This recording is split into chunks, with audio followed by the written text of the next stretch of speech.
அஸ்ஸலாமு அலைக்கும் வரஹ்மத்துல்லாஹி வபரகாத்து. அன்பான அனைத்து உறவுகளுக்கும் இனிய காலை வணக்கம், மதிய வணக்கம். எதிரிகளுக்கு கூட இந்த மாதிரி ஒரு நிலைமை வந்துடக்கூடாது இல்லையா? கிட்டத்தட்ட 200 உடல்கள் மீட்கப்பட்டிருக்குது. சரியா? கிட்டத்தட்ட 1000 பேர் மிஸ் ஆகியிருக்கிறதா தகவல். இதுலேயும் பார்த்தீங்கன்னா கிட்டத்தட்ட 19 பிரிட்ஜ், அதே மாதிரி 13 ஹைட்ரோ பவர் ப்ராஜெக்ட் நேபாள் நாட்டில் மொத்தமாக நிலை குலைந்து போயிருக்குது. அதாவது இது ஃபீஸபில் அப்படின்னு சொல்லுவாங்க இஸ்லாம் அரபி மொழியில்.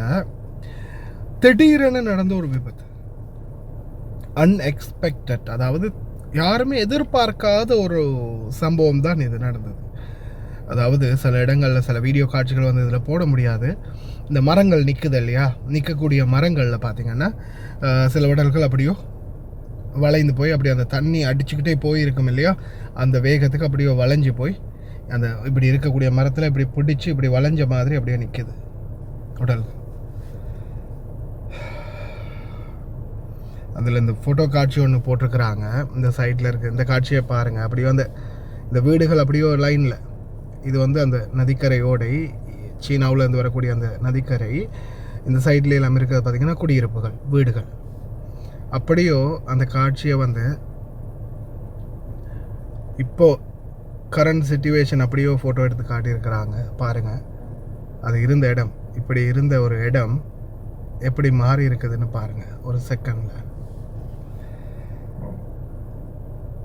அதாவது இதில் பார்த்திங்கன்னா நேபாள் டூரிசம் போர்டு அனௌன்ஸ் பண்ணியிருக்கிறாங்க 384, அதாவது இதில் 93 நேபாளி நேஷனல்ஸும் 291 ஃபாரின் டூரிஸ்ட்டுமாக கிட்டத்தட்ட 384 பேருடைய கம்யூனிகேஷன், அதாவது அந்த ஃபேமிலி, நண்பர்கள், தெரிஞ்சவங்க அப்படின்னு காண்டாக்ட் பண்ணி பார்த்ததில் மிஸ்ஸிங் டீட்டெயில்ஸை அனௌன்ஸ் பண்ணியிருக்கிறாங்க. இதில் India, United states, United kingdom, Malaysia, south Korea, Australia, Netherlands, அது மாதிரி இன்னும் பல நாடுகள்லேருந்து போனவங்க மிஸ் ஆகியிருக்கிறாங்க அப்படின்ற தகவல் கிடைச்சிருக்குது. ப்ரே ஃபார் நேபாள் தான் சொல்ல இருக்குது. இந்த பாருங்கள், பாலங்கள் அப்படியோ பாலங்கள் உடஞ்சிக்கிட்டு போகுது. அதாவது இதில் பார்த்திங்கன்னா இந்த மலை இருக்கு இல்லையா, இந்த மலை குன்றுகள் ஃபுல்லாகவே மணலாலும் கற்களால், அதாவது இது தனி ஒரு என்ன சொல்கிறது, ஒரு கல் மலை இல்லை. இங்கே இருக்கக்கூடிய அந்த மலை பார்த்திங்கன்னா ஹிமாச்சல், அதே மாதிரி இன்னும் பல பகுதிகளில் இருக்கக்கூடிய அந்த மலைகள் எல்லாமே மண்ணும் கல்லும் இணைந்து பிணைக்கப்பட்ட ஒரு மலை தான். இப்போ இதில் அப்படியே வருது இல்லையா, உடைச்சிக்கிட்டு அப்படியே அந்த தண்ணியோட சேர்ந்து சேறு சகதியோடு வரும்போது அதுலேருந்து அதிகபட்சமாக வாரது பார்த்திங்கன்னா மணலும் கற்களும் சேர்ந்து தான். இதில் இந்த காட்சியை காட்டியிருக்காங்க பாருங்கள். அப்படியே வாரது ஃபுல்லாகவே அந்த மண்ணும் அந்த டஸ்ட்டும் அந்த கற்களும் அந்த இதுகள் எல்லாமே சேர்ந்து அப்படியோ வருது. பெரிய பெரிய வாகனங்கள் எல்லாம் சும்மா இழுத்துக்கிட்டு போகுது. பாருங்கள், பாலங்கள் எப்படி உடஞ்சி சுக்குநூறாகி போகுதுன்னு, அவ்வளோ வேகம். அதாவது இதிலேருந்து வாரது பார்த்திங்கன்னா திக்கான மணலும் கற்களும் கலந்து வருது. இந்த மணலும் கற்களும் கலந்து அப்படியோ வரும்போது தான் ஃபுல்லாகவே அடிச்சுக்கிட்டு போகுது.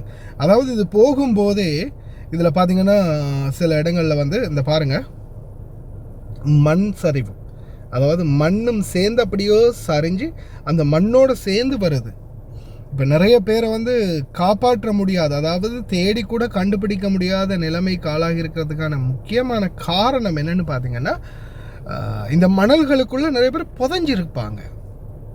மணல் மூடிட்டு போயிருக்கும் அப்படின்னு சொல்கிறாங்க. இன்னொரு வீடியோ காட்சி உண்டு. அதாவது இது எங்கன்னா சைனா நேபாளுக்கு இடையேயான அந்த ரூட், சரியா, வரக்கூடிய அந்த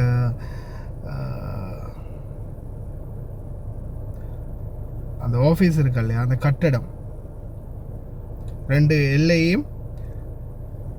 இருக்கு இல்லையா, அந்த 2 எல்லையிலையும் இருக்கக்கூடிய கட்டடம் தான் இது. பாருங்கள், ஒரு செகண்ட் அப்படியோ அந்த மொத்தமாக முடிஞ்சு போச்சு.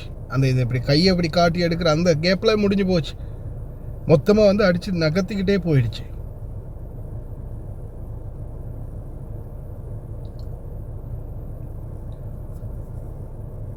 மொத்தமாக முடிஞ்சு போச்சு. ஒரு நகரம் பார்த்துருக்க ஒரு ஒரு ஒரு நகரம், ஒரு ஒரு அந்த குடியிருப்பு பகுதி மொத்தமாகவே அப்படியே மணலால் மூடிக்கிட்டு போகுது. பிரார்த்தனை பண்ணுங்க. இயற்கை அழிவு, இறைவனுடைய நாட்டம், எதுவும் செய்ய முடியாது. இயற்கைக்கு நிகராக இன்னொரு அணை போட்டும் வேலை இல்லை இல்லையா? Pray for Nepal.